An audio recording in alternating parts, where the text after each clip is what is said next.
Borderland skin, Borderland skin. Is this what you're looking for? Oh my fucking god! What you want to do is nest your clip. So click on the clip, right click, nest, and go to effects tab and grab Twixtor Pro.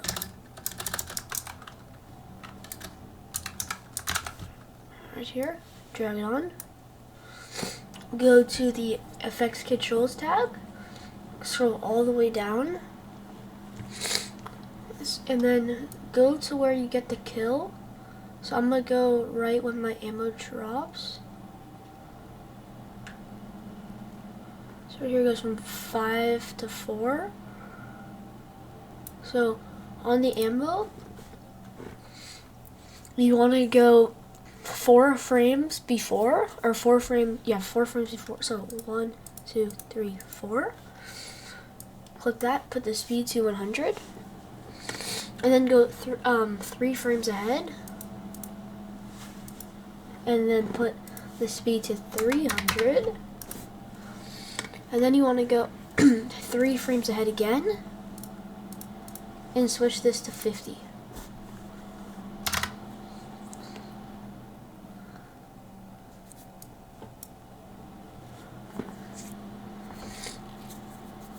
So once you've done that, you want to do a pre-kill slow-mo. So how to do a pre-kill slow-mo? What you want to do is find where the character pulls out the shotgun. So it's going to be like right here. He pulls out his shotgun. So where he pulls out shotgun, put a keyframe right like this. Add that. You can zoom in on this. Go a few frames ahead. It's gonna be different in clips because like some clips are different than others.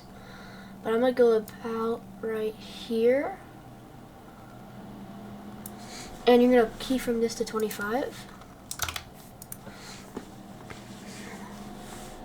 And then when the pump is a bit, or the shotgun is a bit over his head, like kind of like this, see it's how it's over his head, keyframe at 25.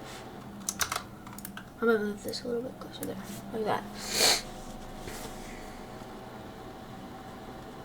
So so it's gonna go slow, and then so these last 2 keyframes right here, go to where there's the blue, like right there, and scroll here, and then move these, or like right here, move these last 2 over there.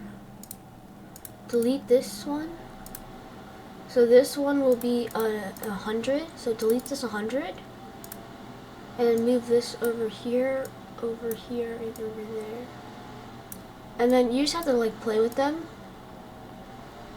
and it's gonna be different on a lot. And then also go to the very end of your clip and put the speed to 100, so it doesn't say like warp.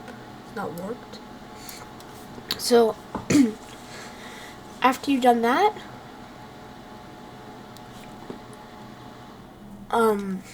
that's the Twixtor setup. So if you can if you want to see how it looks right now, at the very start of your clip, press I and go to like near the end and press O, and then go up to sequence, render in and out. So this will just render that preview, what you put.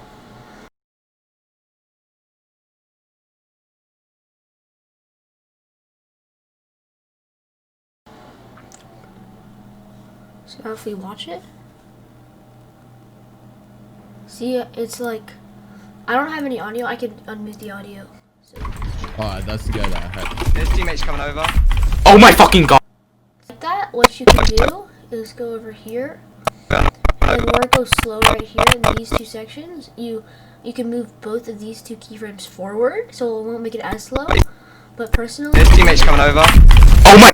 I like it like that, and more in this tutorial, it's gonna look better with not just the Twixtor. So once you've made your changes and you like how it looks, you can move on to the shake.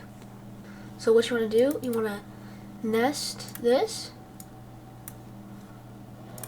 So and then right where you see there's this blue right there, this blue kind of, that's where you want to split the clip. So right when you find the blue, split the clip. I'm just going to go one keyframe forward, split the clip there, then grab the s_shake. You will need the Sapphire plugins for this, so I'll leave, if you don't have those, I'll leave a cracked version in the description. You can watch that tutorial. So you want to grab this shake, put it on the first clip, and go down. So right now we're in the middle. Go about half a second backwards. So go about like half a second. So like right about here, you can go. So like I'm gonna go like right here where the pump is like going facing straight up. So go over to here, put this to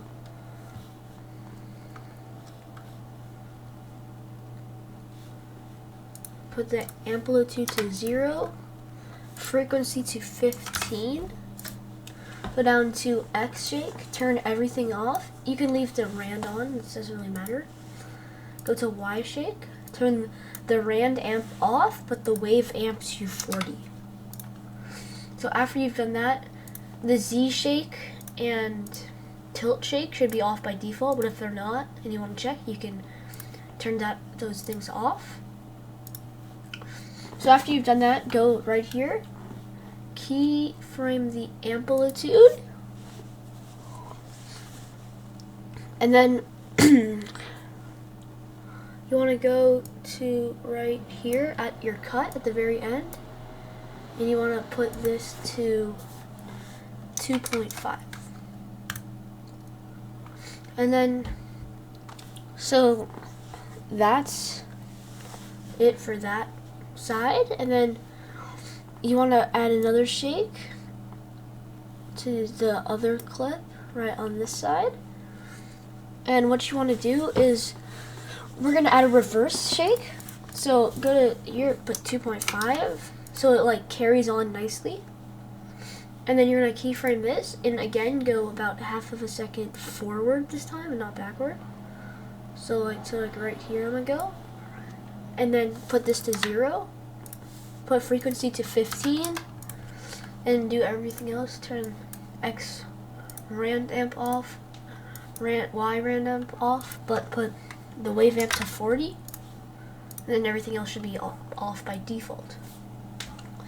So now you've got that. And then towards the end here, we might want a little bit more of a shake so it looks a little bit cleaner and the shake carries on a little bit. So add another shake effect onto the second clip. Okay, make that go up.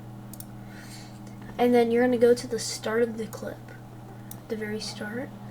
Put the amplitude to 0.5 and keyframe it. Then go to the very end of the clip and then put the amplitude to 0. So that will give it a little bit of shake towards the end when the main shake is off. Put the frequency to 2. Turn everything off this time, and including the Y. So turn the Y off, and then everything else should be off by default. But you want to put the tilt shake to 2. The tilt wave amp shake to 2. So that's the shake effect done. And if you want to render it to see how it looks for yourself, you can. And we can move on to the build-ups. So for the build-ups, what you want to add is brightness and contrast. And you want to put it onto the first clip right here. And so you want to go to where you want to start. probably gonna go like right here, like right here, maybe right here. And you want to scroll down to your brightness and contrast, keyframe brightness, and then go to the very end right here. Go 1 frame forward. Put the brightness to, you can do whatever you want. I usually do -100 because I think that looks good, clean. Then go 1 keyframe forward and put this back to 0. So that's the whole entire brightness and contrast done. So next thing you can do for more darkness buildup, you could add lumetri color and put this here, and then go to about the same spot and go down basic correction, scroll down to saturation, keyframe saturation, go to the same spot right here and put this to whatever you want really. I'm probably gonna go put it to like probably about 20. That usually looks clean. Yeah, that looks clean. And then go 1 keyframe forward, put that back to 0. And that's that effect done. And so the brightness is what LMGK usually uses, but to make it even more dark, you could do this. So what you want to do is you want to click Control and left click on this line. This is the opacity line. So opacity is like how dark and how bright the clip is. So and then go back to the same exact spot right here, and then click another keyframe right there. Scroll down to about, I usually go to about 30. So like right there, you could make it a little bit brighter. And then go a little bit forward, so like that. Put this up all the way to 100. So like right there, 1 spot forward. And that's everything. So I'm gonna go back. I'm gonna go grab a song real quickly and export it with the shake on, so it's gonna have the shake, and so that, and this is how it should look. Borderland skin, Borderland skin. This is what you're looking for? Oh my fucking god.